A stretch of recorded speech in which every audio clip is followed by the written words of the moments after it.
দেশজুড়ে করোনার নতুন ঢেউয়ের মধ্যে সিলেট ও নারায়ণগঞ্জে সংক্রমণ শনাক্তের পরীক্ষা শুরু হয়েছে। অল্প সময়ের মধ্যেই পাওয়া যাবে পরীক্ষার রিপোর্ট। এদিকে যে কোনো পরিস্থিতি মোকাবেলায় প্রস্তুত থাকার কথা জানিয়েছেন স্বাস্থ্য অধিদপ্তর। বিস্তারিত ডেস্ক রিপোর্টে। Sylhet MAG Osmani medical college হাসপাতাল বারান্দায় গাদাগাদি, স্বাস্থ্যবিধি মানার বালাই নেই কোনো তদারকিও। একটা সেফটি আছে সেই তো বলে নাই, যার যেভাবে এইভাবে চলতেছে। করোনার বিষয়টা হইলে সাধারণ পাবলিক কিন্তু জানে না। সম্প্রতি হাসপাতালটিতে সীমিত পরিসরে শুরু হয়েছে করোনা পরীক্ষা। কর্তৃপক্ষ বলছে সংক্রমণ বাড়লে চালু হবে আলাদা ওয়ার্ড। এদিকে শহীদ শামসুদ্দিন হাসপাতালে একটি করোনা ওয়ার্ড খোলা রয়েছে। বান্ডেল থাকলে প্রতি সেনমানিতে টাকা বাঁচবে। বিকাশ সেনমানি বান্ডেল কিনে জিতুন প্রতি লেনদেনে।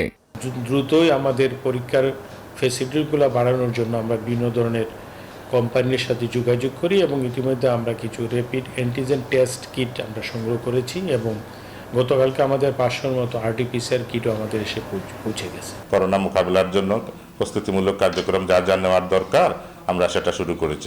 স্বাস্থ্য বিভাগ বলছে ওসমানী মেডিকেলের আরটিপিসিআর ল্যাবে করোনা পরীক্ষা চলছে। প্রয়োজনে শাহজালাল বিজ্ঞান ও প্রযুক্তি বিশ্ববিদ্যালয়েও চালু হবে র্যাপিড অ্যান্টিজেন টেস্ট সিলেট উপজেলা লেভেলে, এবং এটা এখন যেটা আছে যে জুন মাসের একদম ইয়েতে, তারপর আমরা বলে দিয়েছি যে প্রত্যেকটা উপজেলা হেলথ কমপ্লেক্স যেন ওদের মিনিমাম এফোর্ট দিয়ে ওরা যতটুকু পারে ওরা কিনে রাখে।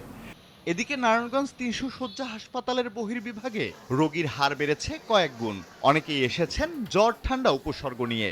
ডাক্তার করোনা পরীক্ষা দিয়েছে, করোনা পরীক্ষা করার জন্য আসছে। আমার শরীর ব্যথা এবং জ্বর, এটা 5-6 দিন ধরে চলতেছে। করোনা শনাক্তে নারায়ণগঞ্জ 300 শয্যা হাসপাতালের র্যাপিড অ্যান্টিজেন টেস্ট চালু করেছে কর্তৃপক্ষ। তবে হাসপাতালটিতে প্রয়োজনীয় যন্ত্রপাতি, কেমিক্যাল ও রিয়েজেন্ট সরবরাহ এবং জনবল সংকট রয়েছে। আমরা র্যাপিড অ্যান্টিজেন টেস্ট করছি, পিসিআরও টেস্ট আমরা ইনশাল্লাহ করতে পারবো।